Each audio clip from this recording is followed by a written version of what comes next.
সম্মানিত সুধী, এ পর্যায়ে প্রধান অতিথির বক্তব্য। এবারে বক্তব্য প্রদান করবেন আজকের অনুষ্ঠানের প্রধান অতিথি, দুর্নীতি দমন কমিশনের মাননীয় চেয়ারম্যান ডক্টর মোহাম্মদ আব্দুল মোমেন মন্ডলী। মাননীয় চেয়ারম্যান। আসসালামু আলাইকুম। বিসমিল্লাহির রহমানির রহিম।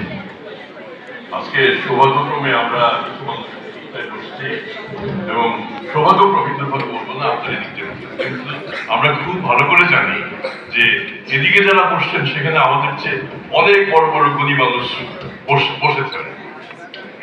আজকের এই অনুষ্ঠানের সম্মানিত সভাপতি জেলা প্রশাসক আমিরুল কায়সার, কুমিল্লা দুর্নীতি দমন প্রতিরোধ সভার সভাপতি শাহ আলমগীর খান, ঢাকা থেকে আমার সাথে আগত দুইজন মাননীয় কমিশনার, পুলিশ সুপার নাজির আহমেদ খান, আমার সহকর্মীবৃন্দ এবং সামনে যারা আছেন সবাইকে আরেকবার আসসালামু আলাইকুম। আমার সহকর্মী ব্রিগেডিয়ার হাসান বললেন যে এরকম একটা পরিস্থিতি যেন তৈরি হয় যাতে দুর্নীতি দমন কমিশনের আর দরকারই না। আমি তখন ভাবছিলাম তারপরে আমি এরপর চাকরি করবো কোথায়, যদি নাই থাকে অসুবিধা নেই, তখন এই পাশে চলে আসবো। আমি আমাদের কমিশনের এটাই প্রথম ঢাকা থেকে বের হওয়া একসাথে। যখন কুমিল্লাটাকে সিলেক্ট করা হলো, আর এই সিলেকশনের সাথে আমি মোটেও জড়িত ছিলাম না, কিন্তু সিলেক্ট যখন করা হলো মনে মনে সন্তুষ্ট হলাম একটা বিশেষ কারণে।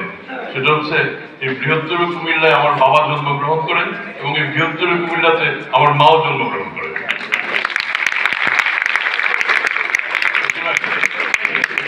আমার মনে হলো এক ধরনের পক্ষপাতিত্বের অভিযোগ যদি কখনো আসেও, আমি যেহেতু এই সিলেকশনের সাথে জড়িত ছিলাম না, তারপর আমি দাবি করব যে আমরা নতুন করে 5ই আগস্টের পরের যে পরিবর্তিত সময়, এই সময়ে আমরা নতুন করে যে অভিযাত্রা শুরু করেছি মাঠ পর্যায়ে কুমিল্লা থেকেই তার শুরু, এবং কুমিল্লা যদি ভালো করে এই ঢেউটা কুমিল্লা থেকে একেবারে বাংলাদেশের সব প্রান্তেই পৌঁছতে পারবে।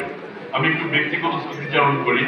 আমি 2002-03 সালে ঢাকার জেলা প্রশাসক ছিলাম।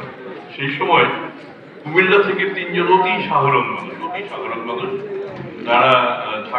তারা এলেন আমার সাথে সাক্ষাৎ করতে।